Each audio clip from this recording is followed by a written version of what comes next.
Hello, hello. Welcome to the Ankh-Morpork Historians Guild, a podcast where we read every Discworld book in the order that they were published and discuss them.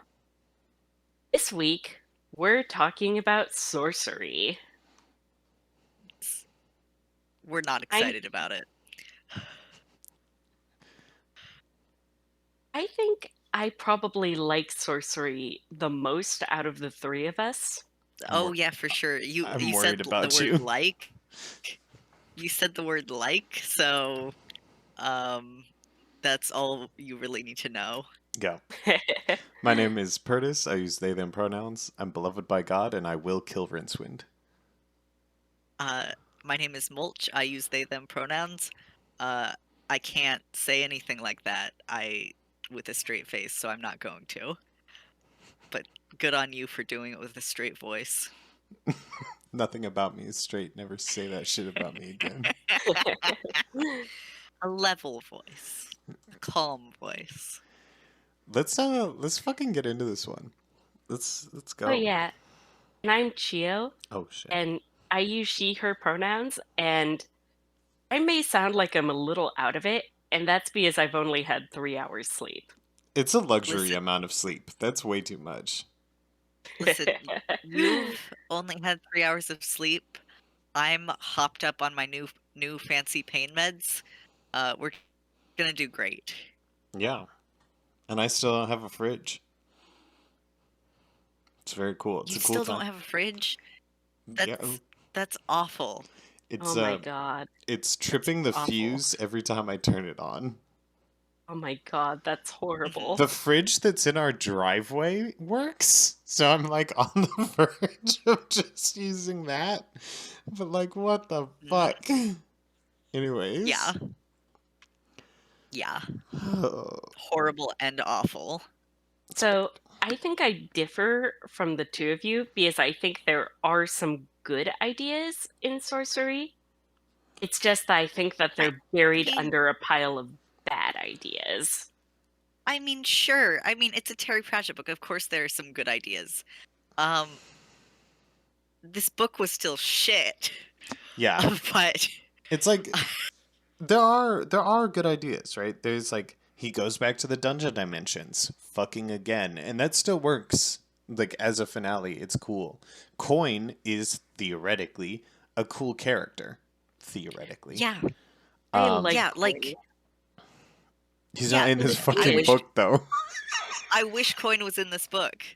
I th The that would thing have been is, great. when I describe the plot to myself, it's a good idea for a plot. The problem Mhm. is that he spends the majority of the book on a subplot that you could cut entirely from the book and leave the story intact. Yeah, Rincewind and those two other people don't have to be like the people he meets, the like girl and the Renina, the who and again the is a terrible idea for a character. Not sure what he was thinking there. like they don't matter. Like her and the like Nigel, barbarian the kid wannabe don't barbarian, and they don't the matter seraph. to the plot at The all. seraph, least of all. None of them matter to the plot. They don't do anything. They're bad characters. They're bad to be around. I don't like being around them. I like especially like Kanina.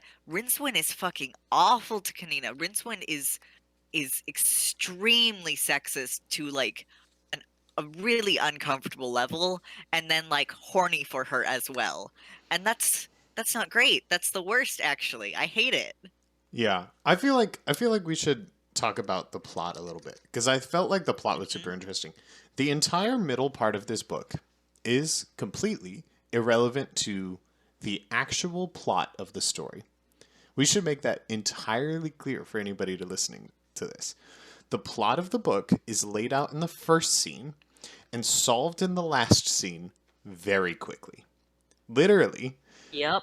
literally, they state, okay, let's make a prophecy. If he throws away his staff, all the problems are solved. And then Mhm. later in the book, with almost no prompting and no build up, Coin throws away his staff and finishes the prophecy, fixing And everything. and the funny thing is that that last scene is my favorite in the entire book. Yeah, I mean that's It is it. easily the best scene. It is by Oh yeah, far. it would And have it kind it of would have been a great finale for a completely different book. well, Like no, I've it said would that have a been couple times. a good finale for this book if this book were the book it says it is. I mean, yeah, that's what I mean. That's what I This mean were by the that. story that was set up in Like, the beginning, and it's yeah, so frustrating, especially after the finale when they go to like tie up all the loose ends with the other characters. It's like, how could you possibly expect us to care about these three? yeah. Oh God, I fucking one of my the scene, one of the scenes that makes me the angriest in this book is Nigel's and Kanina's send off because it's them. So these characters looked at each other once, immediately like were infatuated by each other without speaking one word to each other.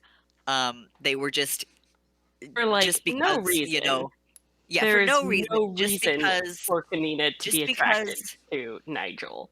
There yeah, is just actually because they're ample a reason to boy. not be attracted to Nigel. Yeah, Nigel is Yeah, described as emaciated and like you know, just a simply. teenage boy. Yeah, like just like that. Not Um, only that, but I want to point out Nigel is a barbarian and central to what's her name? Kanina? Kanina's Kanina's like story. whole thing Is that she is wants that to she get doesn't want to away. be She wants to get away from. from barbarians. She doesn't really like that life. She wants to be a hairdresser. That's her Yeah, whole fucking shit. And then she sees the shittiest barbarian posing as hard as he can. and And she's like, immediately wow, falls. I love him. That's what I want. And it's And like, and what a it's literally character the moment. destruction. It's literally the moment they meet, and for absolutely no reason. And then and then the only like they barely interact. They say something like, "Oh, I'm a bad barbarian," and "Oh, I'm a bad hairdresser," to each other, and that's the only other time they really interact or like talk to each other directly. And then at the very end, Nigel just goes on this fucking like like he's feeling like demasculated by Kanina, so he's like, you know, oh, did you think we'd be married? Did you think we'd be Mr. and Mrs. whatever? Uh, are you gonna be the Mr. or the Mrs.? Are you gonna be like like uh, uh, that was the fucking worst. I hated that. Like he's just. Do you guys remember that scene? Because I did not like Painfully that so. scene. Painfully so. I Yeah, He's think I blocked it out. he for 2 seconds feels emasculated, immediately becomes as misogynistic and like guilt tripping as possible. For like nothing. For like she yeah, literally saves their life. yeah, And that's his like Is immediate she's the response. only one in the story who can fight, Yeah, and they're in a situation where they're about to die. she's hyper yeah, competent. She's hyper yeah, competent and constantly belittled for it. yeah. Um, It's fucked. It's so yeah, fucked. It's yeah. reading this book, it's a nightmare. Like it honestly feels like he slipped back so far. I mean, something that we talked Mhm. about with Mort is that he himself said like, "Oh, this really feels like one of the first books where I have created a plot to tell jokes, not jokes Yeah, with a little bit of plot." It yeah, This book is not that. This book is an yeah, absolute return to that original form of, oh, I don't know, there's a plot, like magic is big now, I guess. But it's all yeah. just a bunch of bullshit ass jokes that have no bearing on the story, do not advance our See, I'm not characters. sure if I Like, agree with that. I mean, I agree that the middle part of the book is just terrible and unnecessary. But I also think, in a way, this is one of the few books he's written that has a beginning and an end that each other and that has an attempt at large overarching ideas that kind of almost work. Almost work. I get what you're saying, right? Like I think you're right. Like in some ways it does add to the cosmology, and there's a point to it. There's a point about power corrupting and all of this bullshit. The problem But is it it isn't doesn't pull it about any together. of the things that are interesting about it. Yeah, and again, it's the middle part of that book. The longest section of the book, what the book focuses on, is irrelevant to that point. And bad. Beyond irrelevant. It is almost contrary to the point at many points. And In there's This also a big problem where there are no sympathetic characters in this story. except mean, for I at the don't except for very the end wizards. coin. I Oh, and that's the thing. some of the And that's the wizards. thing is, and Well, that's the bizarre thing the is thing is, normally the wizards for me, like going to wizard sections is the bad parts of Terry Pratchett books. Like I just don't enjoy going to them. Like in Unseen Academicals, those were my least favorite parts. I mean, obviously that's later wizards, but in a lot of other books, those are my least favorite parts. In this book, that was the break. That was like anything actually interesting about this book was the wizards and seeing the librarian and what the librarian is up to. Like oh that yeah, was the break this is the from first book where the how librarian terrible was this book himself. is. Ugh. Yeah, And this it was was. great. Librarian is a great character whom I Yeah, love. I love the librarian. Yeah. That was the There's fucked a up part. Is like particularly if Rincewind wasn't in this book and he had just focused on these more minor wizards. What was the rebel wizard's name? Not like I don't uh, some remember. I fucking don't. bullshit. Here's the thing: I agree and disagree with you. Is I think the wizard characters in this are worse than the wizard characters you would have in later books. Like, there's I mean, nobody yeah, here as interesting as like the dean or Ridcully. And like I we mean, sure. can't remember these wizards' names. And Yeah, they're both no. basically the same character. They But totally at the same time, the reason why their bits are so much more tolerable is because there's a point to them. exactly. What they And do because it's supports actually about them. it supports About the impetus something. of the book. Really, that's why those parts are so good. The fear of the library burning down, of losing the path to wizardry, of losing what it means to be a wizard. You know, Rincewind approaches it in a single scene, and it's like, okay. But everything that And it happens at was the the best university, Rincewind scene. yes, it was the only Uh, good Rincewind scene except for him Yeah, going with the buttersock. yeah. well, I would argue that The that's sock. even like a better scene than the. Well, maybe. I don't know. I My guess favorite like Rincewind scene was one that wasn't in his head. It was the half brick one. Oh, It wasn't in his head. It it was not, you weren't in his head, you were just seeing him as Coin sees him, which is like a kind of harmless, okay, like right, that is the funny best old Rincewind man, scene. who has like a brick and a sock, and that's his idea. And like him just literally being too harmless and funny looking for this child to kill is, I like that idea. That's great. I Yeah, wish that Rincewind was that, like I really but wish he's that this fucking book was not. about Coin Yeah, I because I think we should explain who Coin is and what the setup of the story yeah. is. yeah. Let's explain the basics. It's pretty easy. The basic premise of the story is that Coin is the seventh son of a seventh son, meaning that he is it Oh, seventh of a or seventh eighth? son. I'm so sorry, eighth Oh, son. it's eighth son of an eighth son of an eighth son. Yes, I always mess Eighth it up. son squared. Yeah.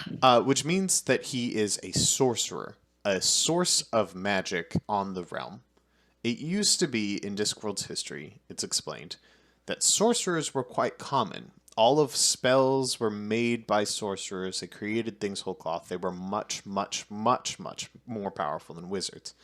But they also destroyed the fucking world. A premise which is like very, very common in fantasy. Yeah. They left or were destroyed. It's pretty vague. And wizardry is what was left. magic under the command of man with strong limitations. But Coin comes back and brings a lot of magic back into the world and empowers all the wizards, and shit starts going wrong, which is sort of covered in the book, but mostly isn't.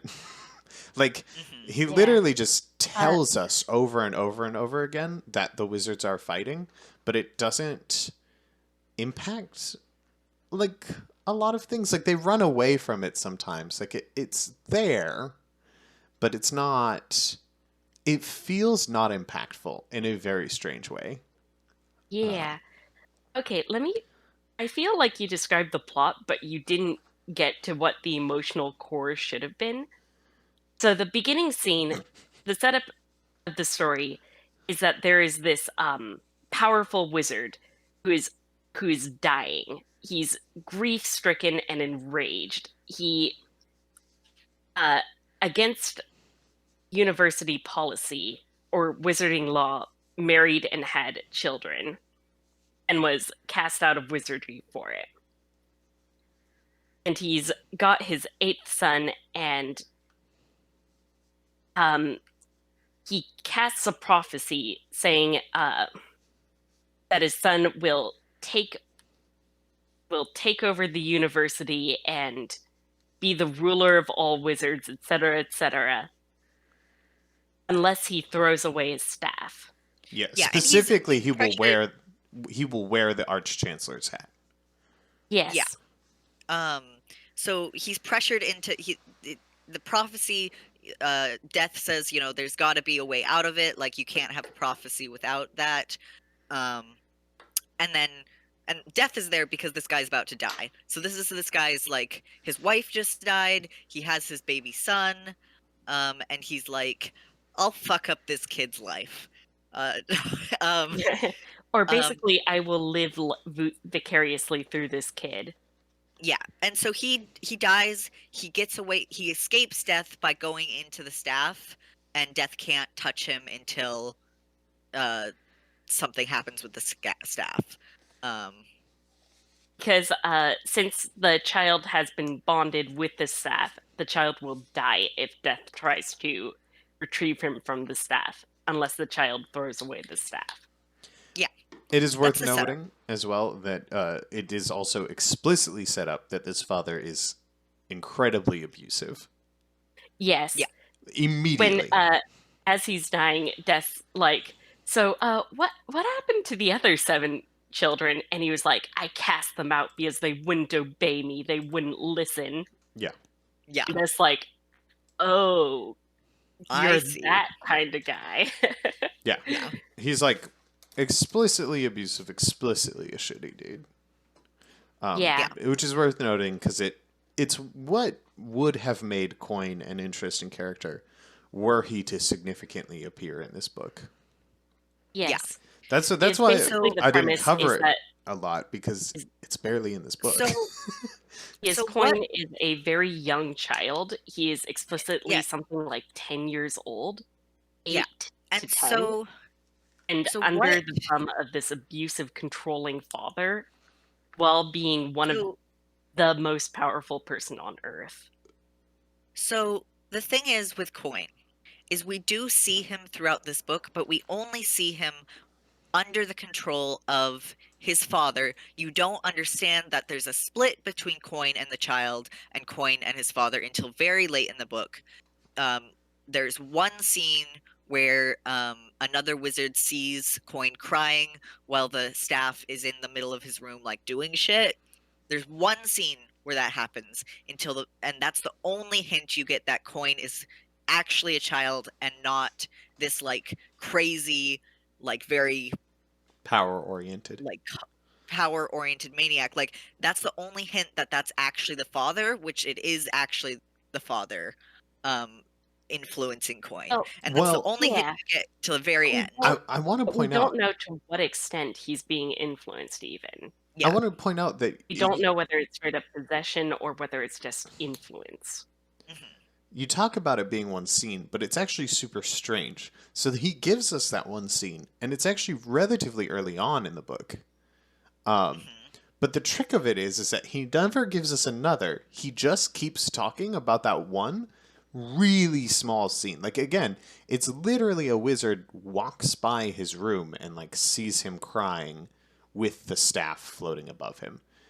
But they keep talking about it as if it was like a.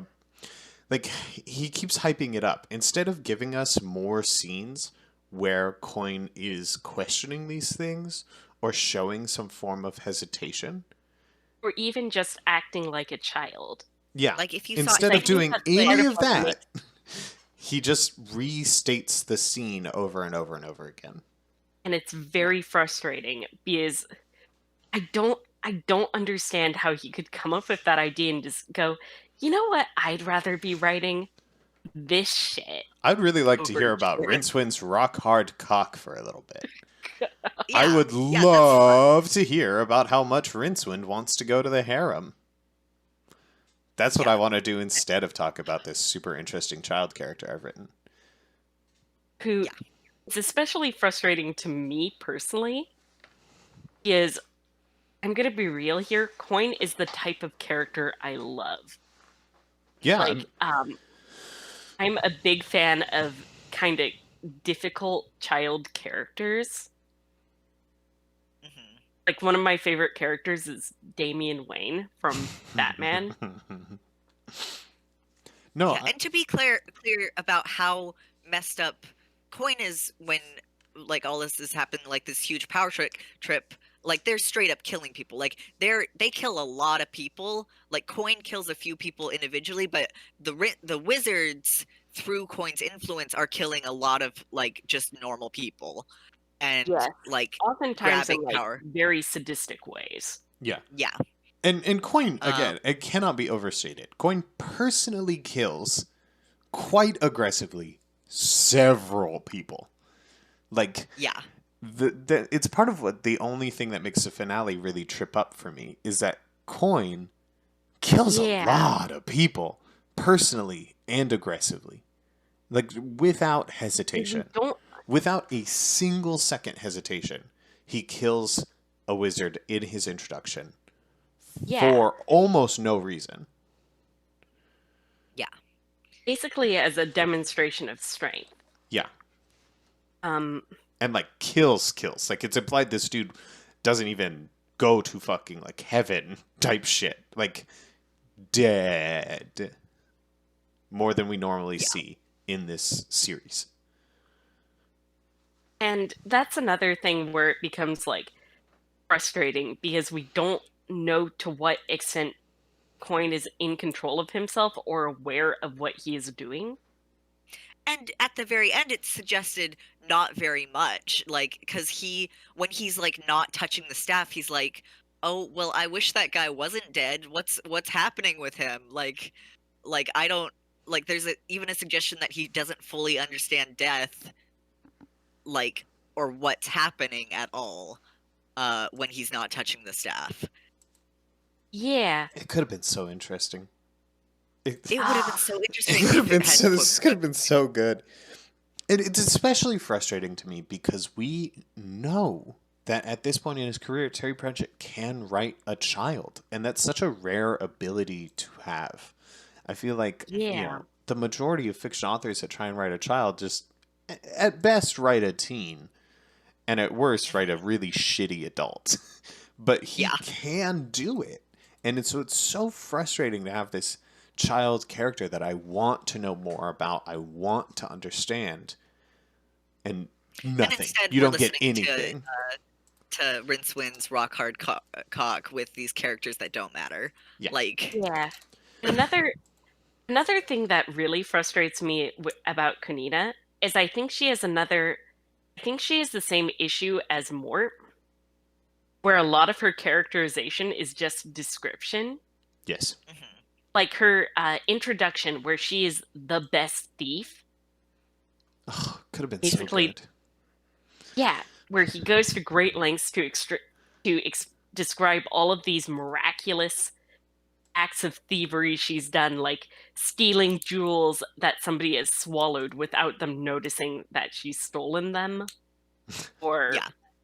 etc. And You then you can even go smaller. Instead of actually describing and showing it to us the really cool way she steals this hat that's hyper protected, it's just like one line. There's Yeah. no like tenseness about how she sneaks into Unseen University with a bunch of hyper powerful wizards and steals their greatest artifact. Nah. It's just she did it. Yep. And then when she actually starts speaking and doing things, it has nothing to do with the description of her that was given. Yeah. yeah, It's actually, it's not only has it nothing to do, it's actually against the description given. Because something that's really Yeah. frustrating is like she's described as this super cool, hyper competent thief, right? Like beyond thieving, and that she does it for fun, for her particular enjoyment. The ability to steal things, even that are pointless to her. Like she doesn't care about having the thing, she cares about stealing it beyond what is reasonable. But then we meet her, and it's like, oh, actually, I hate this life. I don't want to do this. I want to be a hairdresser, which is like a very That's achievable dream. And also like, like yeah. a bad idea. Like, I'm just going to say that I hate the idea for Konina. oh, it's bad. Yeah, yeah, yeah, yeah, yeah, yeah. I hate the And idea of also, the daughter of Cohen the Barbarian, whose genes drive her to do barbarian which is things, but also just actually, a dumb thing. Like yeah, like that. It's like the. It reminds me of the thing where like, oh, there, this woman is good at things that boys are normally good at because she has brothers. Like, Yeah. Ugh. like and it's is like, punished for being good at those things, and constantly yeah. her lack of Oh, femininity is constantly like us. You know what this is? This is very anime. I'm just throwing that out there. yeah. Um, It's very God. I have seen misogynistic. this Is that what you're character trying a to mean? billion times in anime. I just like, I So fucking, it's so wild to me that her dream is to be a hairdresser. Because she could just do it. I like, that's what doesn't make, I hate Kanina's character she's because like, it doesn't make, nothing about her character is consistent or makes Not sense only or is does she want to be justified. a hairdresser, she is shown doing hairdressing and being good at it. yeah. Yeah. She explicitly has the skill. Yeah. It's insane. It's insane. And there are also things about her that, like, so they get on this ship to uh Platch, and they're going there because on a mission from the Arch-Chancellor's hat to find a wizard worthy of wearing the Arch-Chancellor's hat who can go and fight the sorcerer. And uh, they get attacked by pirates, and she doesn't have any weapons on her, Despite even though in a being scene that just described happened, she had as been described as carrying like several knives. yeah, And and she's she here ori- specifically on an adventure that she was, yeah. also her original description as a thief, everybody there had like everybody attacking them had weapons. She could have just taken one of theirs because she's described as this extremely good thief who could just take anything from anyone ever. Like, Yeah. I don't know She's about this. I literally don't know about described Well, as this guy. stealing jewels from the best thief in Ankh-Morpork that he had eaten Yeah, without him noticing. without him noticing. yeah. And she's like, "Ah, but I don't have a sword for this fight." What? And So it's like, yeah. every time she doesn't have a weapon for a fight, she's completely useless for some Well, reason. no, she's not. She's She's still not. I mean, like, she's She's not, just but she scared for some pretends to reason. be. Yeah. Yeah.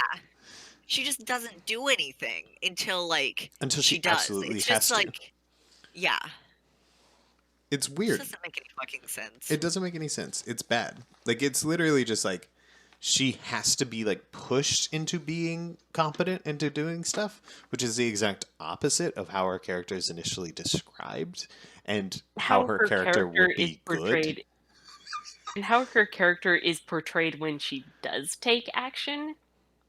It's like, I don't know. She's just, oh. Yeah. And the terrible thing is she's not even the worst character of those three useless characters. Well, yeah, let's get into the real fucking nut of this shit. Let's get into the worst fucking character. Let's talk about Rincewind. Let's fucking talk about Rincewind. Because I would kill this man. I would I do would it with just my like to bare throw it out hands. there that you guys keep on forgetting that the Seraph exists, Oh, and I he find that sucks. very telling. He sucks. He sucks. He. If I was gonna go He is worst the most characters, it would definitely be. unnecessary character. It would be for me. It would be Rincewind, Creosote, the Vizier, Konina, then Nigel. In terms of like how much they irritated me, because no greater sin is than to be annoying.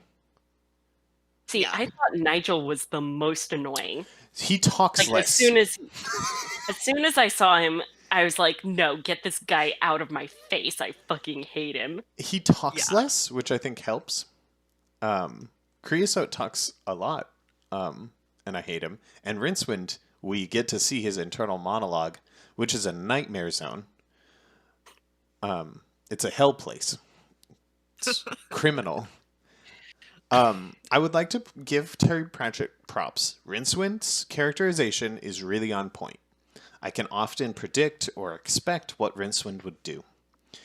I just fucking despise him. I despise Yeah. every single piece of his being. He is the utter coward that we are still supposed to like find lovable. He like gets close to being philosophical, but is constantly like just pulls out from it, like at the last second. Like he's afraid to make a point, just like Terry Pratchett is. He will do the right thing, but only if the only other option is literally dying. And any Yeah. other second, he's being pushed along by every other character. I mean, for no apparent reason. For no apparent reason. Like, he shouldn't be there.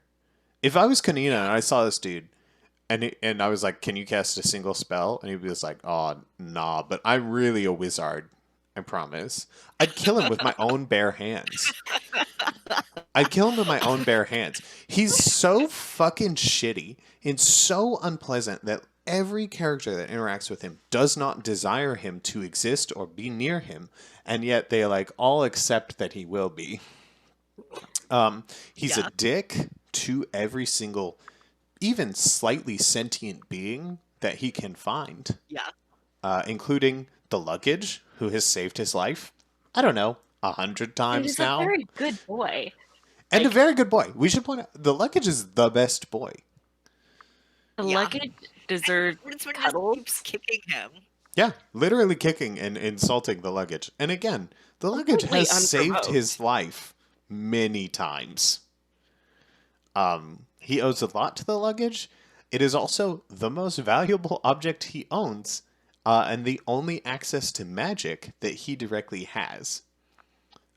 So it doesn't even make sense for him to be such a dick to it, except for the fact that we can generally accept that Rincewind will always choose the worst and most dickish option, unless the only other option is actually death. It's also kind of weird that Terry Pratchett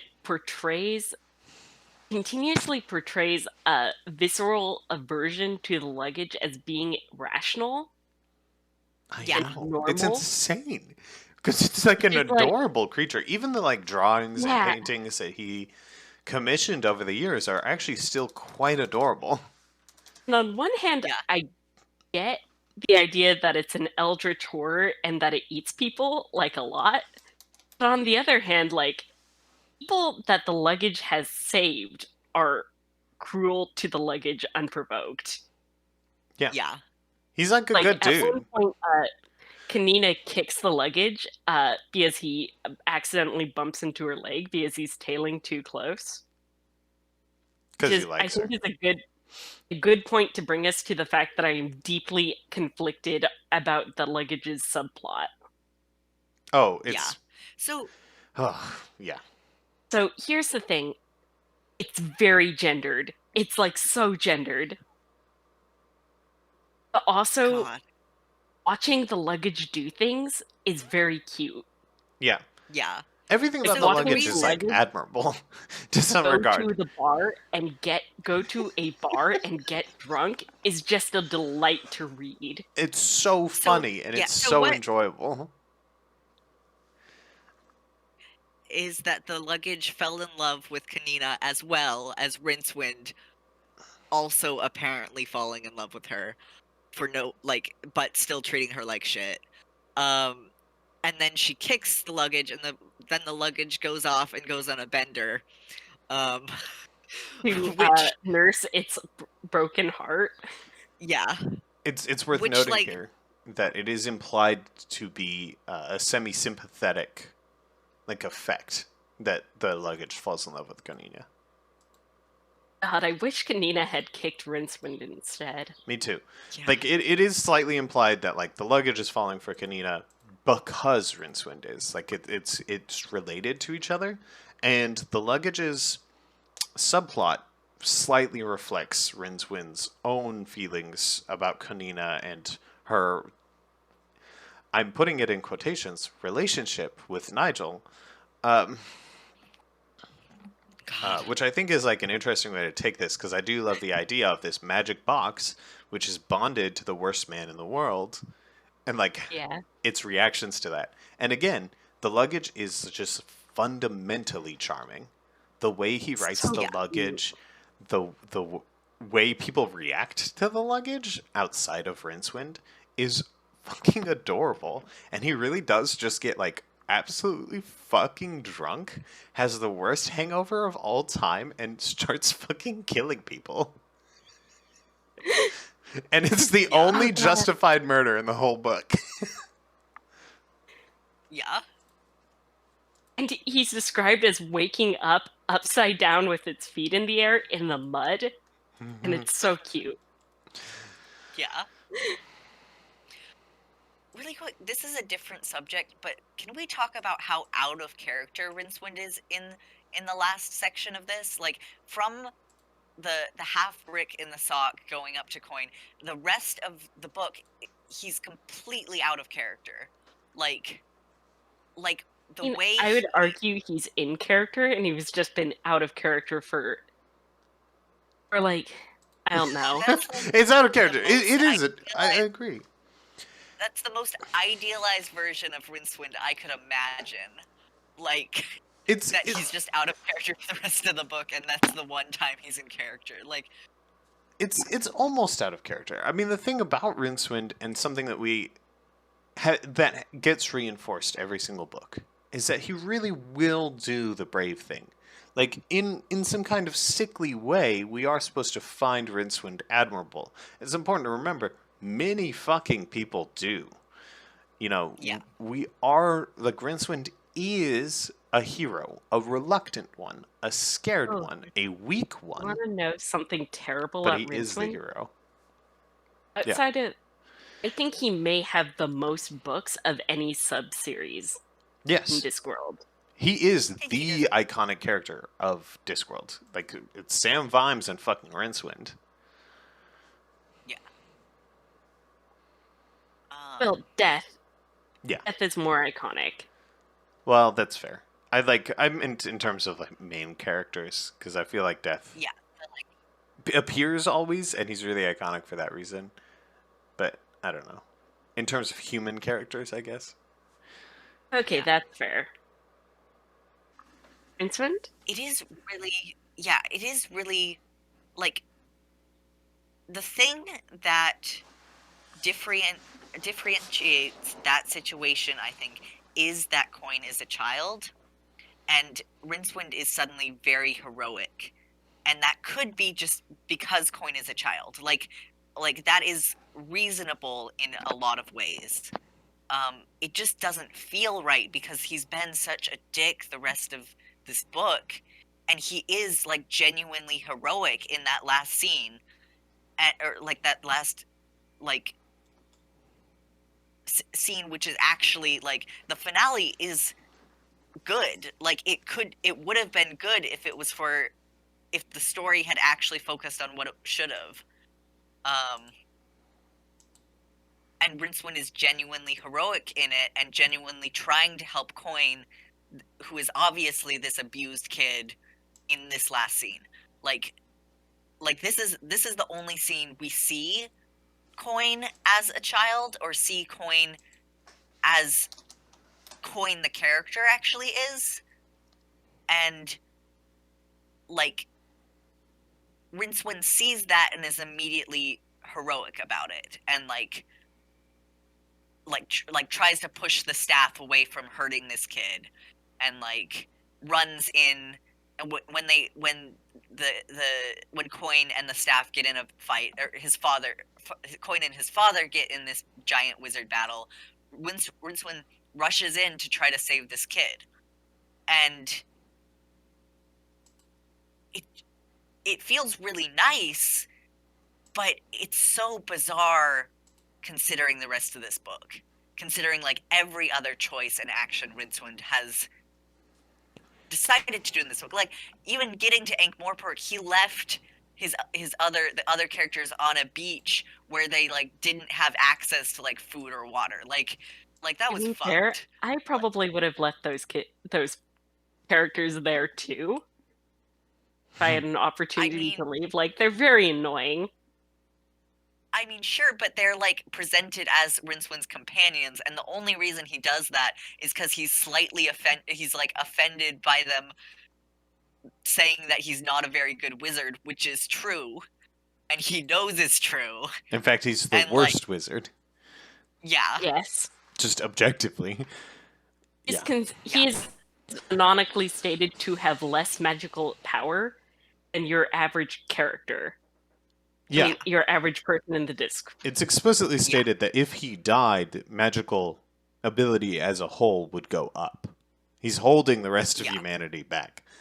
It's also frustrating given the arcs of the other characters, right? We talk about the wizards and the librarians and stuff, and it really feels like a lot of the climax is going to come from them and their interaction with Coin.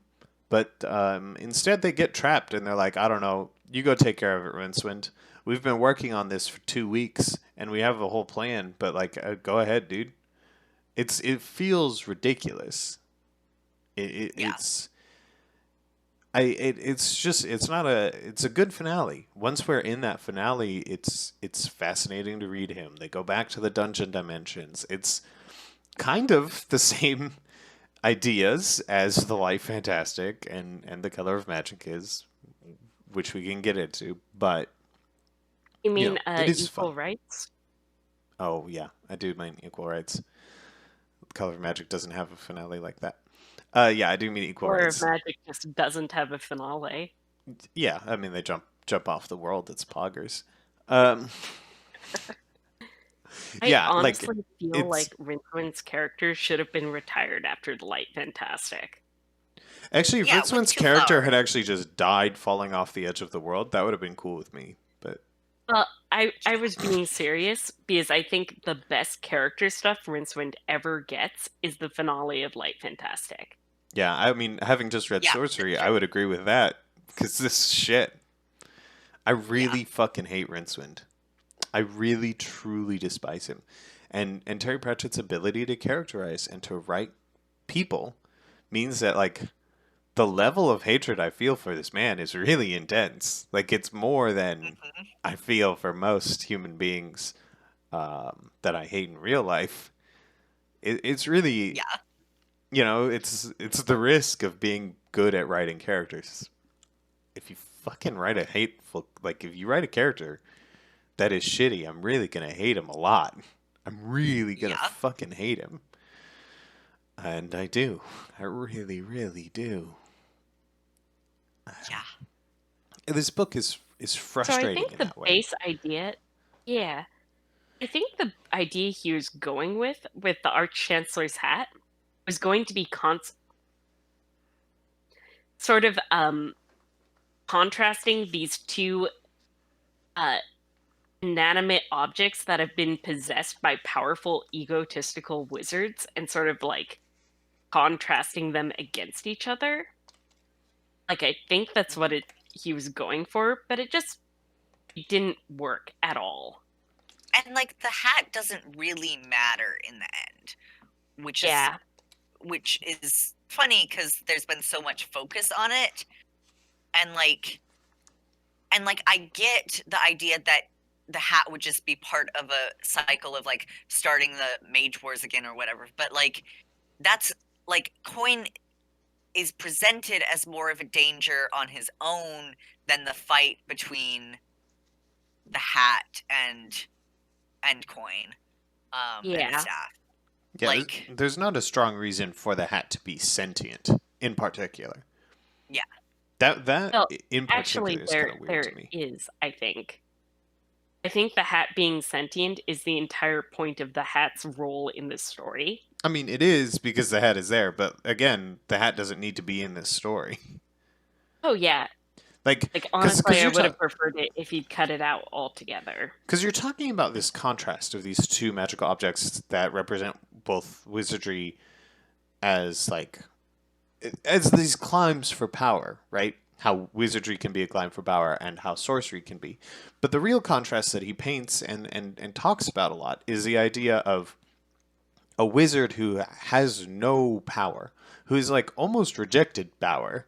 You know, even if he was in a situation where he would be lauded, Rincewind does reject that power consistently. That is the contrast of this book, right? It feels like why the fuck he wrote this book. You know, the best Rincewind scene, other than him going up with the half brick, is this moment where he's talking about how he is a wizard, despite not being able to do any wizard things, because something that is different than what something is different than what something can do, right? Yeah. And that's what that confrontation is. It doesn't matter that Coin I also is a find it kind sorcerer. of funny that when we brought up that there was one good Rincewind scene, other than the half brick scene, we all knew exactly what scene that was without going into detail. Yeah, Yeah. because it is. It's the only other good scene with Rincewind. I mean, even with Rincewind fucking in it. Because if you're reading a page and it has Rincewind's name on it, you're also going to cringe really fucking hard at some point. Because invariably, he'll say or do something where you're like, fucking why? Why are you like this? It's I usually also because he's horny. I think it's also kind of funny because that scene, the one good scene before the half brick scene, begins with Rincewind whining as usual and then getting shut down and then having like this weird existential crisis. Yeah. Where he begins by going, "Oh, you know how much danger I'm in. I'm a wizard who can't do any magic, and now wizards are fucking shit up, and I'm gonna fucking die." And his two companions are like, "Dude, then take off the fucking hat. Take off the robes." Yeah. Just like, don't be a wizard then. It's also fucked up because at that point in the story, he can explicitly do magic. Yeah, Mhm. which is weird. Like, you know, maybe not as good as all the other dudes are doing right now, but like he can do magic. Quite Yeah. a lot of it, actually. He just rejects it. It's what I'm talking about. You know, he consistently rejects any form of power over Oh, and it has his a situation, his uh, life, his existence. I mean, part of the reason I think I hate Rincewind so much is that like his philosophy and the way it's presented is almost completely antithetical to my own personal beliefs. Like, I am strongly an existentialist. I believe in the concepts of self-will to control what you're doing, even if those things are fundamentally pointless because of the nature of things. Mhm. He is the Yeah. exact opposite. He rejects all power and rejects all self-will because the things that happen in the world just happen to him, and he is like blessed by gods who control his life, Mhm. and Yeah. it's completely antithetical to every single thing I believe in, and I hate him for it. oh, that scene where he uses magic has a pre-QAnon reference to adrenochrome, which took me out. Oh yeah, I noticed that. I was like, oh shit, adrenochrome. Yeah. What does that mean? What's that? Well, nowadays people believe that like explicitly rich people get adrenochrome from children to extend their life, but it's actually been a part of conspiracy theories for a long, long time. It's The just idea is that if you kill somebody and then cut out their uh, adrenaline gland and eat it, it'll give you like the biggest high ever or something. Fucking wild. yeah. That you have to do it to you have to kill somebody to take the adrenaline gland or it doesn't work. Well, that's one way to do it. It's worth noting like adrenochrome is a real thing as well. It's Oh, it is? Yeah, no, it's like a real chemical we have in our bodies. It just doesn't, make you younger or get you high. It doesn't, but Do any of those things. it has been a part I of mean, like yeah. conspiracy theories and fiction for a really long time, just because I think it sounds fucking cool. It's in a bunch of other stuff. It sounds metal as shit. Yeah. Jesus.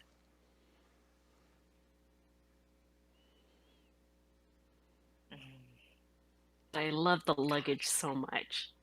Yeah. Just Yeah. the luggage is so cute. I love the luggage. I really hate Rincewind. I want this book to be good, y'all.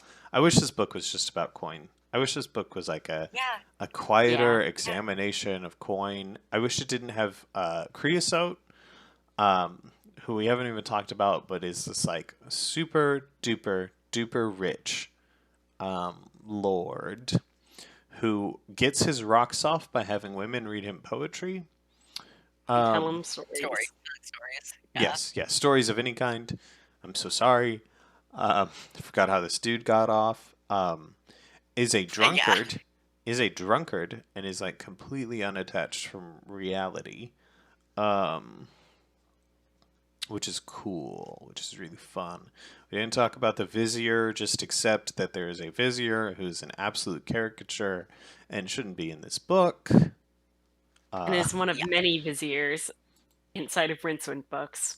Yes, and he dies for no discernible reason and has no discernible impact on the story except to introduce Rincewind to Nigel and to point out how out of touch Creosote is. Yeah, and Nigel, incidentally, also a terrible character. Yes. Again, he's also one of those characters where he's kind of inconsistent. God. That last thing with Nigel, I can't get over it. I am filled with rage. You should be. And it doesn't make sense to any other part of this character like that is described. But now that I know that's in the character, every other moment with him, if I reread this book, I'd just black out his name with a marker. He's the one who got them stranded. They were being transported to Ankh-Morpork inside of a lamp of an extremely shitty genie. And he keeps on trying to question the metaphysics of what's happening, despite having been told specifically to not do that. Repeatedly. Yeah. With an explanation as to why he shouldn't. Yeah. And continues to do so anyway. And he's kind of a redraw of some other characters. Terry Pratchett thinks that this idea of like a dude actively learning on the job from a book, whatever like crazy thing he's trying to do, is funny, and he's right. It is. But it's not funny with Nigel. It's not. He fails it, and it's hard to explain precisely why that character fails. I think it's just because he's an unpleasant person. So it's not as charming when he's bumbling through using this book like it was with Two Flower at times. And in later books, this comes back with some have uber one funny characters. scene, which is where he does the fancy sword trick that ends with the sword lodged in the ceiling. Yeah. But everyone's super impressed with it until then.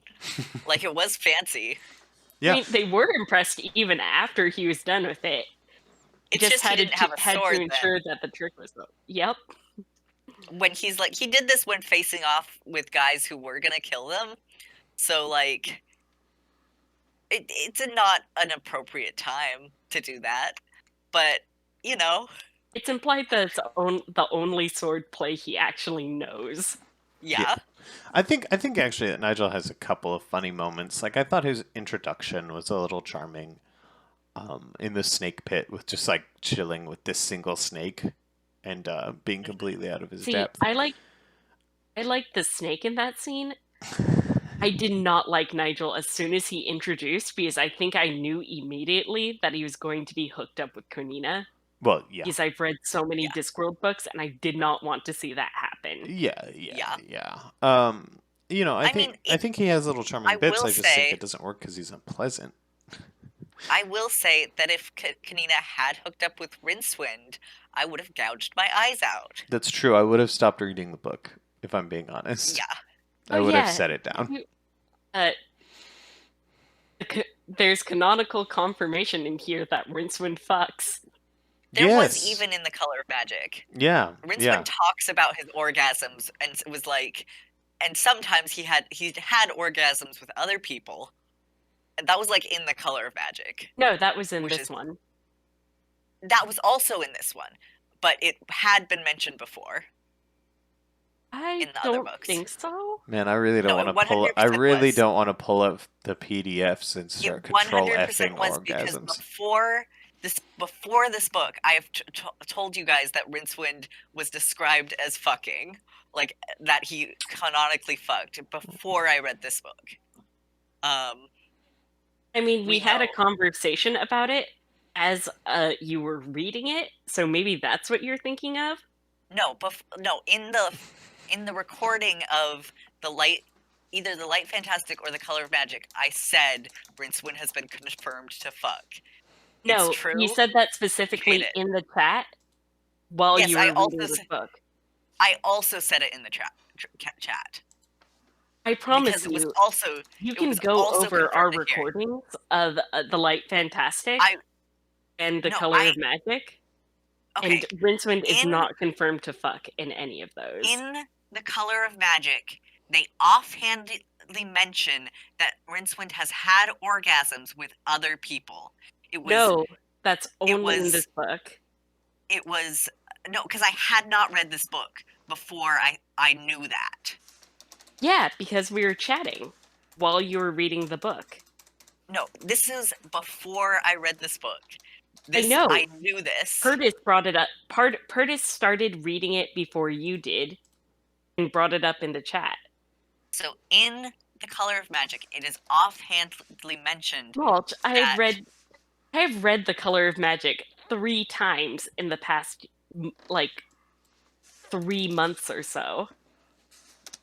If you can bring up that scene, be my guest. I promise you it is not there. Do we have a PDF of the Color of Magic where we can search? I'm doing it right now, you animals. I'm searching for his fucking... I'm searching for how rock hard fucking Rincewind's cock is in the fucking... And this is your fault. It's your fucking fault. Yeah. So in the Color of Magic, I searched orgasm and whore.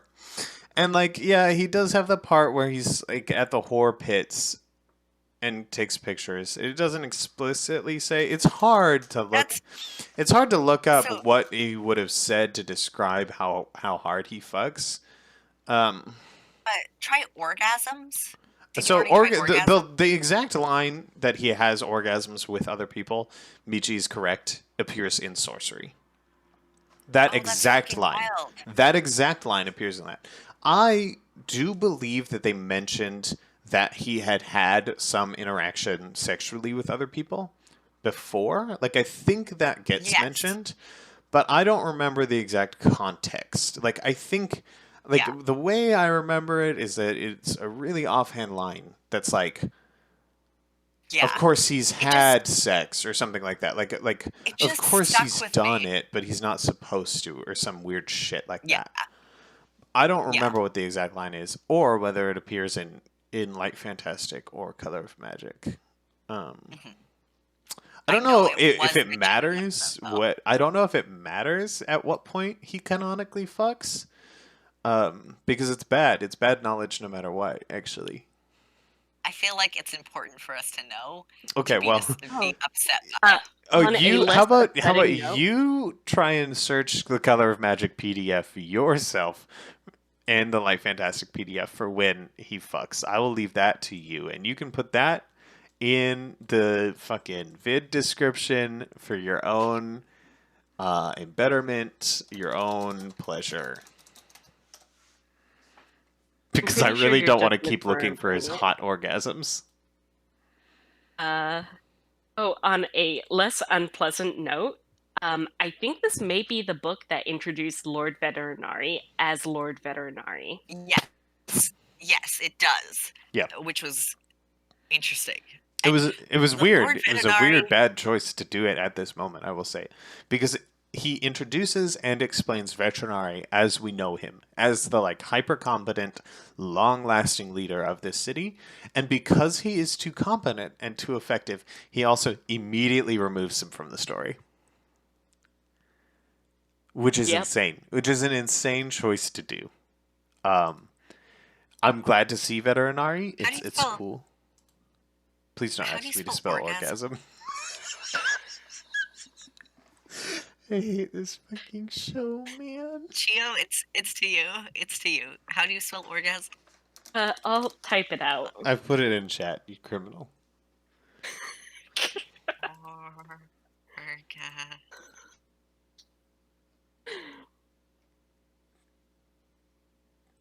This is the So, darkest timeline. while Mulch is searching for instances of Rincewind fucking, you want to rank Sourcery? Sourcery is the worst fucking book so far. I would rather read Color of Magic again, which was my previous last place, rather than read Sourcery again. Sourcery is not only do I not like Sourcery, it's like incredibly actively unpleasant. Like it makes the character of Rincewind is much more solid in Sourcery than it was in Color of Magic and Light Fantastic, and I hate him a lot more. All of I the would supporting disagree on that. characters to Rincewind's direct line, I hate so much more. Konina and Nigel and Creosote and the Vizier are all bad. The redeeming parts of this book are strongly Coin, the librarian, the rebel wizard who's so unnotable that I can't remember his fucking name. And that section of the book, which just isn't the focus of the book. The finale is good, but I would rank the finale lesser than Light Fantastic, and fucking even more, honestly. It's, for me, the worst that we have encountered so far. I really, really hated this book. Yeah. No, Uh, all of that. All of that. That's all I can say about it. So I'm not actually going to fight for Sorcery to be ranked higher because I think I probably like it. I probably do like it slightly less than the Color of Magic, though I do think in some ways it is better, just on a technical level. But I don't actively dislike it. I'm largely neutral on Sorcery. I think this It's is fucking wild. I think this is the first book that we've read that I actively dislike. Yeah, see, for maybe me, that would be Equal Rights. And I respect Like, your opinion of that on Equal I Rights. really fucking dislike Equal Rights, whereas for the most part, Sorcery is just kind of boring to me, mostly. It's boring with bits that I wish were, that I find not boring and wish were the story. Yeah. I will give him props. I found it. I found it. Oh no. Oh god. Oh, what is it?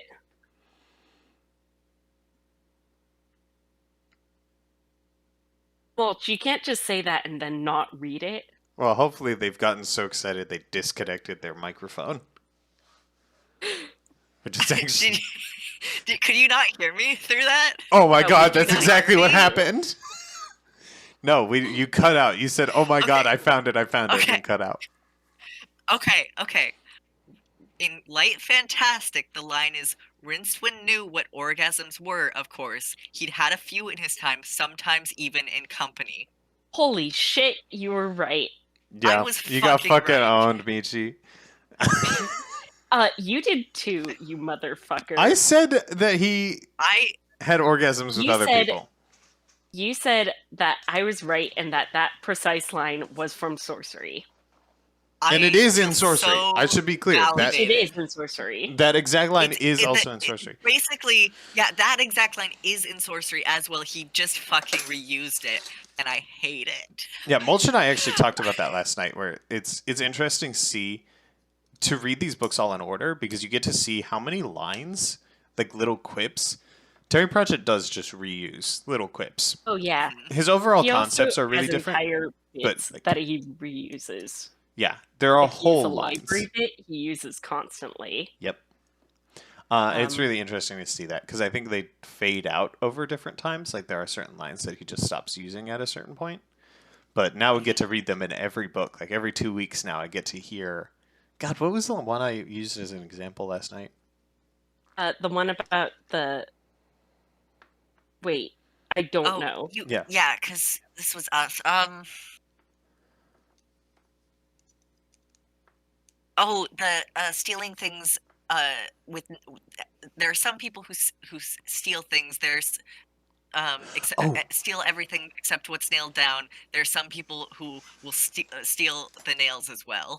Yeah. Something like that. Yeah, that same line or same concept of, like, the difference between these two thieves. Ones that'll steal everything that isn't nailed down, and the guys will steal everything and the fucking nails, which he uses again in We Free Men, and I think appeared in, like, Light Fantastic, maybe, or something like that. Maybe Color of Magic, even. Yeah. But yeah. So we all agree that Sourcery is at the bottom of the list. Yeah, Sourcery's real bad. It's really painful for me. I would definitely put it under Color of Magic.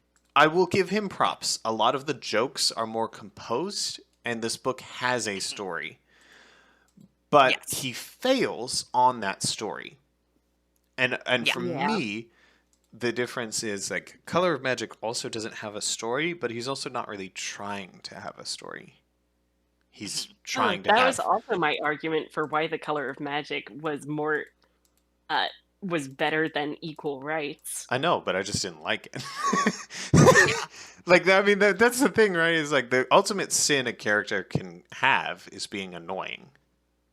Right? You can fuck up your message, you can fuck up your philosophy, but if a character is annoying, that is worse than anything else. To me, Rincewind is incredibly, overwhelmingly annoying. So I do not want to read his books. I do not want to be near him. I do not want to exist in the same plane, even mentally, as Rincewind. This is not even the worst Rincewind book. Hey, we have a lot of time. There are a lot of fucking Rincewind books. There's a lot of fucking Rincewind books. Let's see. Tell there me this. are... The next one up is Eric. The next Rincewind up is Eric. Then there's Interesting Times, The Last Continent, and then The Last Hero. Yeah. And The Last Continent is actually good. The Last Continent's going to be really rough. Yep, and so's Interesting Times is going to be even rougher. Yeah. Yep. Yeah. So next up it's sad. is a book that I know beyond a shadow of a doubt is going to be the best one we've read so far. Yeah, I really hope I like it, because I really don't want to argue with you about it. Yeah. I've never read Weird Sisters. So I'm actually really excited to see a better origin for the witches than Equal Rights. Oh my god, we totally forgot to mention. Oh my god, wait, hold on. Equal Rights is completely non-canonical, which we did mention when we did the Equal Rights episode. But it's worth mentioning that in this book, 2 books after Equal Rights, Rincewind actually goes on an entire rant about how women are not allowed at Unseen University, to the extent that he's worried about her even entering the building to literally save the world. Yeah. It's really Yep. worth noting that not only is it non-canonical, but he actually reverts the wizards to being potentially more misogynistic than they were before. Yeah. Yep. Which is a super cool thing that he did here. And I have no bad feelings about, because why would you? Yeah. And Yeah. it's so crazy because it would be so easy to be like, oh yeah, there are some women students, I guess. Because it takes Yeah. years and years and years to become a wizard. It would not be impactful in any way to be like, yeah, there are some Mhm. female students. And like, Yeah. and Weatherwax just quit because she don't want to do that shit. Yeah. That would Yeah. not be hard. That would not be difficult. He does not. He makes it anti-canonical. He actually has his main character talk shit about women Yeah. to make it non-canonical. Yep. Yep. Just it's so important that we note that. And again, this book released 1 year after Equal Rights. Yeah. Which Just also makes me incredible. suspect that Harry Pratchett was not pleased with equal rights. Oh, I don't think he was. I mean, he rewrites Equal Rights. Like every part of But Equal Rights gets but rewritten like later. Yep. It's still It's still meaningless to do that, right? Like even if you didn't like the book, just let women be there. It doesn't change anything to do that. It's yeah. it's almost meaningless. If he just didn't mention it again, that would also be better. But instead he felt the explicit need to destroy it and to make them more misogynistic. Like that's where the problem is for me. Like Oh yeah. I didn't mind the idea of like him writing Equal Rights and then okay, it's just not canonical. It didn't work out quite right. We kind of cover all of these same topics later, except we do it with cops instead of wizards, which is like not the same, but like whatever. Um, you know, that's one thing, but having literally shitting on it and shitting on the idea that women would do wizard magic is worse. It's bad. Yeah. I don't think Oh, I for sure. think the point wasn't that women can't do that magic. I think uh if anything, I think it moves it into a less bioessentialist but still problematic direction, where the idea is that women are banned not because they can't do magic, but to keep wizards from to keep the male wizards from interacting with women, Mhm. so Yeah, as to avoid the that's kind of possibility of worse abuse. actually. like I would definitely prefer that over no, women just can't do wizard magic. I would prefer it to be the result of institutionalized misogyny yeah, and the except that he idea doesn't that women talk are about it like it's biologically institutionalized incapable. misogyny. It just like he just I would still does it. rather He institutional just misogyny just being there and have it be Mhm. explicitly stated that women cannot do wizard magic and are just yeah. Yeah. biologically incapable of it, which he comes very close to in Equal Rights. Well, but in doing Yeah. that also because people can naturally do wizard magic by not having women, it is still he's still doing it. Like it's still that bioessentialist because people do just come into magic naturally, and they do later in the books as well, many times. By never having that be a woman character, he is explicitly he is stating that women biologically can't do magic, I mean, it's and implied. he's having them shit on women like this I Mhm. because people I come into would magic a lot in his books. He often uh, has a little special boy who he loves very much, and who is like not clearly going to be the character who does magic. not really. I mean, let's go over the future books. How many characters are there Okay, that are well, just I can only talk explicitly from born book like wizards? 19 onwards. I should be clear. Okay. And it is hard to differentiate, I will say. A lot of it is like god magic, um, which like the wizards do and know about, but are just scared of gods, so don't do a lot. Which is Mhm. it's But it's god hard to magic and wizard magic are not the same. the wizards To like my knowledge, this is like the only, or yeah, I think this is the only book I've seen of somebody that stars outside of equal rights. This is the only book I've seen that is about a character who is born into wizard magic. well, okay. I'm going to debate that wizard magic and god magic are wholly different because wizards do entrap and control cosmological entities to channel them. And every time god magic comes up, wizards generally advise on what to do and how to control it because they fundamentally understand it. Because it's the same. Uh, This happens in Thief of Time, Hogfather, fucking making money, or not making money, going postal, Snuff, or not Snuff, Thud. Jesus. Thud. I have not finished Unseen Academicals. So far, he is a little special boy who's going to do some god magic, and the wizards advise. no, not really. Okay, that's See, just my I would prediction. not Again, I consider haven't those finished. to I be haven't finished any Unseen Academicals. I would not consider any of those books to be examples of somebody being born into wizard magic. Because none of those special little boys you just mentioned are wizards. They're not wizards because they reject that, though. I mean, they're explicitly advised by wizards because they understand this magic, and like explicitly but not being advised by advised by wizards. witches because witches like don't partake in that very often, and like are on speaking terms with gods, but like generally are shown to be. I mean, it's kind of weird, right? Like it feels like witches should be the god magic ones, and like very, very occasionally they are, but generally they work within their own Especially rule since, set. They work within their own rule set, which is sometimes the antithetical to the reason natural why god. I actually prefer the witches books to most of the god magic books, because the witches books are generally about narrative and about sort of the various strands of narratives and how they wind together and need to be tied together and pulled. Yeah, they tend to be a lot more Witches metafictional. are kind of, but also, wait, what?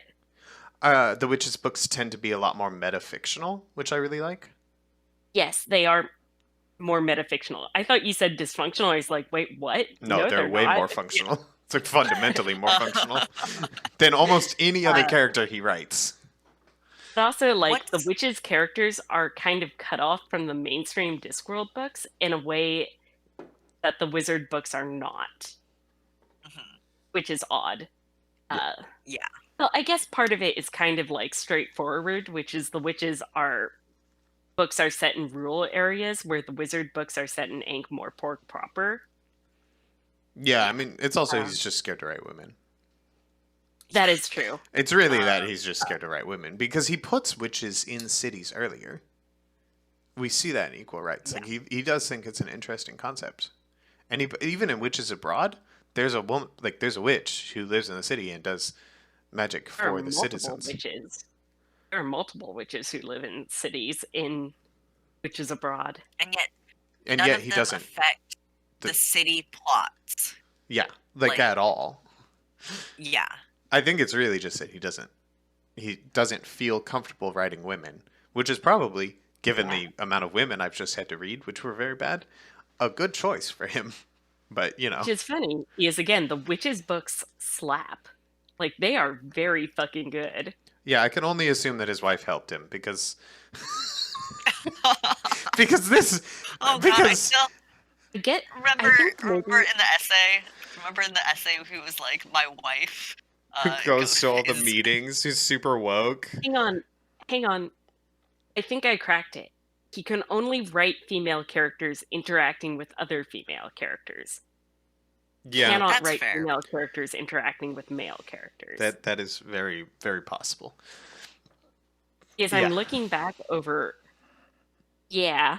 I think the best he gets at it is inside of the watch books. The watch books, I would also give Susan is an interesting character. I think he stumbles several times with Susan, several times. But I think that that would be the other woman character who talks to a man who doesn't.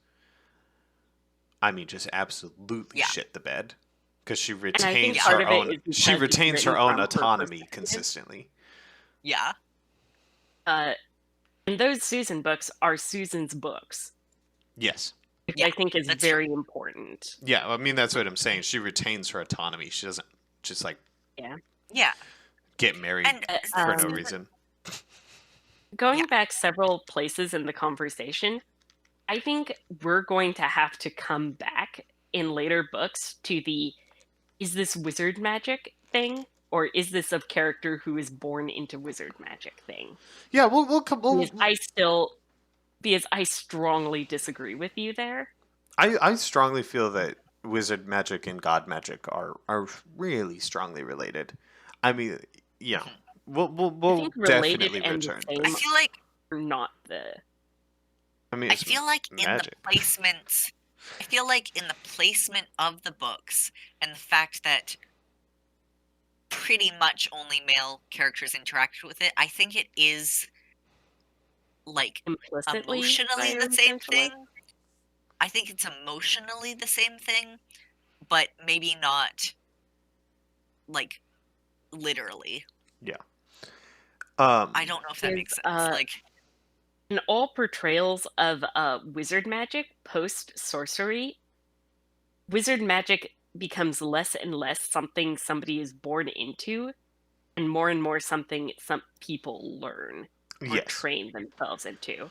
I will Uh, grant you that Sorry, the Eric. replacement is for that though is god magic. Like I absolutely agree with you that Yes, but I the would wizards argue become that more trained canonically, academicals, but he replaces that with god magic and has the wizards support every single person who is inhabited by a cosmological entity, with the exception of Susan Stohalit, who like mhm. interacts with the wizards but is never guided by them and is in fact the exact opposite most often. yeah. Which I think is an interesting note. I am Yeah. I am more and more excited for us to read Eric of all things. Because you've lost your Mhm. fucking mind. Uh, no, it's Sorcery more like broke you. I want to see if you guys have the visceral negative reaction to it that you had to sorcery. I fucking Yeah. despise Well- Rincewind. I really hate him. I like to an incredible degree. God, I told you guys this before, but when I was a kid, I related to Rincewind because I was also afraid all the time. And that's the reason why. I was like, "Oh yeah, he's afraid all the time and look and like kind of funny dude, like scared dude." And I was like, "Yeah, I relate to this character." And then I grew up and reread these books, and that's horrifying to me. What the fuck? Oh yeah, Like, you had a thing where you really liked jester characters, Hmm. and still do. yeah. That's I true. really like yeah, I do really like jester like characters like kind of like God, what is that what's that mold of character? Like The fool. I Wise mean, fool. yeah, yeah, it's the fool. Like yeah. that character who just like fucks around, is kind of stupid, but it also has basically unlimited potential. Mhm. Or Well, also a sort of that intuitive doesn't knowledge of the world, I Yeah. guess. I And don't he's think silly. that's it. Yeah, I like silly and frightened, but like I don't like Rincewind. Fucking hate this dude. There are characters that I like that are that like that is what drew me to Rincewind. That like the scene with him with the brick in the sock. That's my favorite character type, or like one of my like favorite character types is if Rincewind was just this silly dude trying his very best to do the right thing with things that like he just is completely in over his head. Like if that was Rincewind, I'd like Rincewind, and there are characters like that who I love. I think if this story had just been Rincewind interacting with Coin, or Rincewind only appeared in interactions with Coin, it would probably be a much better story. If Yeah, Rincewind because did not appear in this book, Rincewind was a good fucking Well, person no. with Coin, only in that one scene until he fucking traumatizes the kid yeah, we for no didn't reason. talk about that, Yeah. but he Oh, we does, didn't go over that. because we did talk about this last night too. He it's important to note Rincewind's final and crowning act in this book is triggering a child, a triggering Coin with his father's key phrase that he would say before he beat him. Like for Yep. for no reason is it in this story. For no reason is it in this story. Yep. The key phrase that he uses to trigger this child is introduced literally 5 minutes before, almost explicitly and only to be used in this scene. It's Oh, really wow. fucked up. Oh, man. So the reason why I was so late to this recording is I was frantically rereading Sourcery to try and, like, refresh myself, and I don't think I got to that scene, but I do have vague memories of it. Yeah, what is the line that his dad says? Like, you know what happens to bad boys or something? Yes. Yeah, something like Yeah. that. That's it. Yeah, so they're in hell, Disobedient they're in the children. dungeon dimensions, and like the kid pauses for like a single second because he doesn't want to let Rincewind die, Rincewind die. literally die in hell. And so Rincewind's immediate and instant response without hesitation is to trigger this child by like using his father's key phrase that he used to control him his whole life. Again, by Yeah. beating him or making him do bad and painful things. Yeah. God, I wish this story was about Coin. God, I wish this story was about Coin. God, I wish this story was about Coin. I wish he ever returned to Coin too, because he doesn't. Yeah. It's kind of like So yeah, that was disturbing to me, actually. That was disturbing to me that at the Yeah, I end, wasn't crazy about that either. the ending for Coin is to go into this little universe of his own creation that is separate from everything else and that does not have any people in it. Well, it Like is this actually implied that traumatized all of kid. the other sorcerers are there. But this is I thought this was the world he made before with the like little bubble that the other guy Yeah, started, and but it was that like, was oh, a this is fine. that was a spell invented by previous sorcerers, and it's implied that all of the other sorcerers went there to seal themselves off from the world and keep from tearing holes in no, reality. no. Uh, The dimension he slips into is the one he made personally. It isn't the Sorcerer's Garden, which we see early in the book. oh, never No. mind. Then that Yeah, fucking he sucks. literally lives in his own dream world after wiping everybody's mind. This is super critical to make everybody live happily ever after and like forget that they could just like make a sorcerer if they want to. He wipes Wait, never everybody's mind. everybody's mind and gives them a happy ending. Never mind. That's horrible.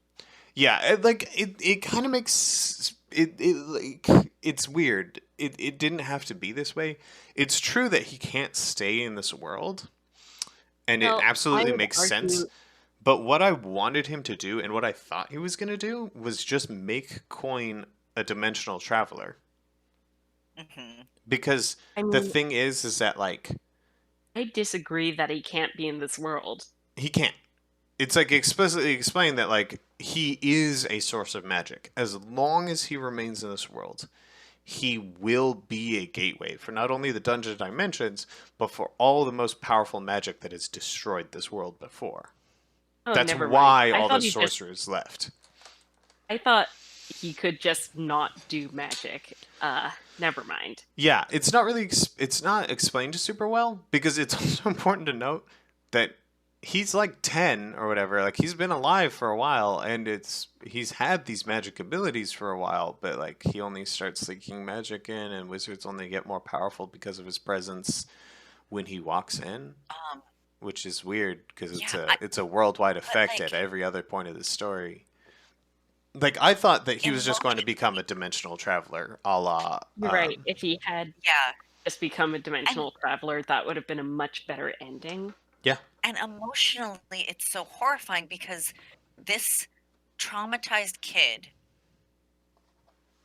is going to live isolated for the rest of his life. And That is deeply upsetting. the rest of his life, which is forever, potentially. yeah, It's notable that I he may be yeah, actually immortal. I He thought he may was going actually be into able the to not same die. I thought he was going to go into the same spell as the other sorcerers, and I was like, I'm not crazy about that, but at least he's not going to be like alone. But no, he's oh, in a world where he's alone, and that is so viscerally upsetting. Yeah, I mean, Like, he can this is create for people. coin. Damn. He can create people. There's nothing that says he can't. He's super duper duper powerful. So like but it's better to paint it as a dream world, right? Like nothing's really real there, and he controls it all. mhm. He's not necessarily alone, but I don't know if that's better. No, that's if anything, that's worse. Worse, honestly. Yeah. It is a bad ending to the story. It really, like, Coin is by far the most sympathetic character in this book. He's a child. He's an abused child who in the end makes the right choice against his father, no matter how hard it is. And in exchange, he loses all of his friends to the extent that they cannot even remember him. And he sits in a dream world for the rest of eternity. It Yep, is that's horrible. bad. And then like after this, Terry Pratchett is all right. All right, let's go catch up with what's going on with Konina, Nigel, and Creosote. And it's like, wait, what? Yeah. Like, You're going to like we're give walking us away this now, I super guess. you're going to give us this like super heavy, compelling shit about an abused child, and then you're like, all right, let's go back to these completely trivial, uninteresting Yeah, these characters. stupid fucking dumbasses. This book is such a fucking failure for me. It's like it's Mm. got so many good ideas, and there are jokes that really fucking hit, and I genuinely laughed out loud, much to my neighbor's dismay. But Yeah, the actual story is completely unsatisfying and depressing, and like all the characters he chooses to spend time with are the worst. Just yeah, Yeah. horrible. Like I want to love these books. I really do. Like I want to be able to say like the glimmer of Terry Pratchett is through and through all his books, and he's a brilliant dude. And it's kind of nice in some ways to admit like, nah, these fucking early books, especially in comparison, are embarrassments. They're failings. It still Um, strikes me as being really funny that the book with the best finale so far has been like the second book. yeah.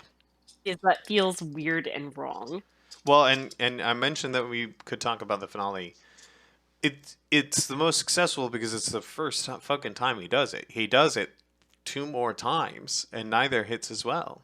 It constantly, in both Equal Rights and this book, the part in the dungeon dimension strongly feels like he's trying to recapture that exact feeling that he had in like Fantastic, but we're familiar with it now.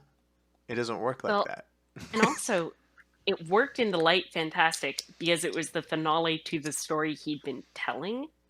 Yeah, Is it it fit. was It a fit. character it featured a completed character arc. Yeah.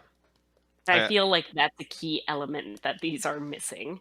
Yeah, and I think the other element is I don't think in any of them, I don't think in either Equal Rights or this one, he's painted the sheer desperation as well. It Yeah. makes sense for Rincewind to act like that in the Light Fantastic because he is truly, wholly, terrifyingly desperate, and we get to feel it with him. And both Yeah. equal rights in this one, it's scary, but it doesn't capture that same emotion, that especially the desperation. Yeah. So it just falls a little flat. Well, I hope Weird Sisters is good because I'm really getting depressive about these books. Oh yeah, you had better like Weird Sisters. We're getting there. We're getting to parts where it gets good. We're making our way downtown, walking fast.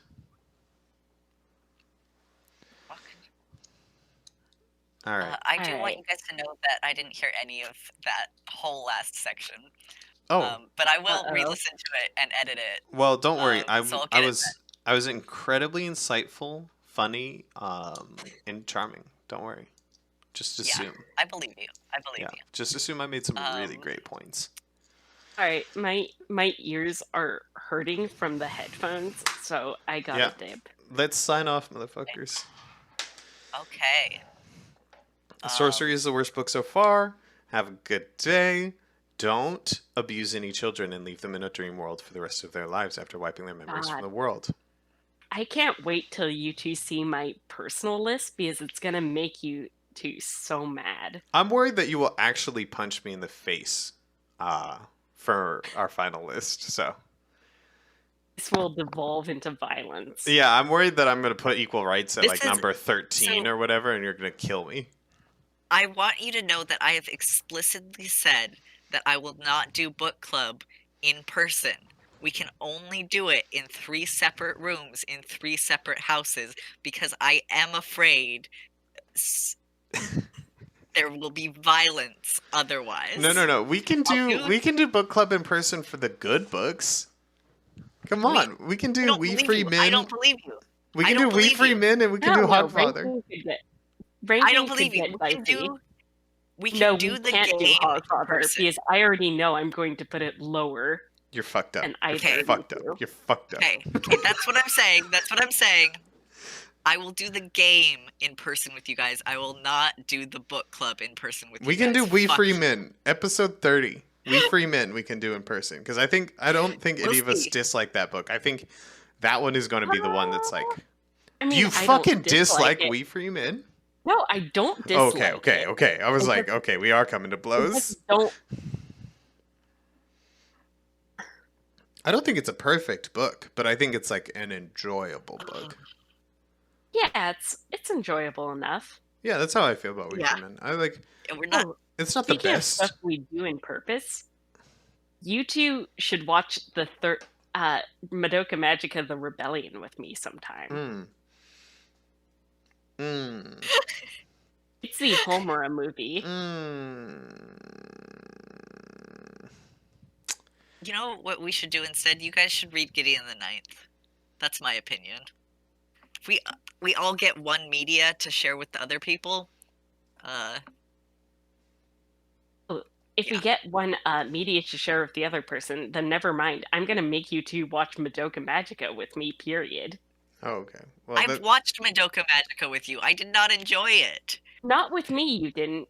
I haven't watched Madoka Magica. You refused It's to watch really it not with my me. thing. You know whose thing it really isn't? Mine? It isn't my thing at all. I just Yeah. want somebody to like seethe with rage with me. Oh my god. Well, I can do that, I guess. Yeah. No, it's bad. It's bad. If we get to choose one media to like make all the others review on podcast, I'm choosing The Shining just so I can have recordings of all of Michi's bad takes about The Shining. I'm ready. I'm down for it. I'm ready. And that is one that we, again, cannot do in person because you two will physically brawl. We have nearly physically come to blows about The Shining before. I can't. Curtis blocked me because I asked. Yeah, because your fucking takes are so bad. They're toxic. Blocked. I'm blocking out the haters. Reported. They're so bad. Okay, I gotta go now. I gotta sleep Okay. and I gotta take off the headphones. So long. Goodbye forever. Thanks for all the Peace. fish. See you.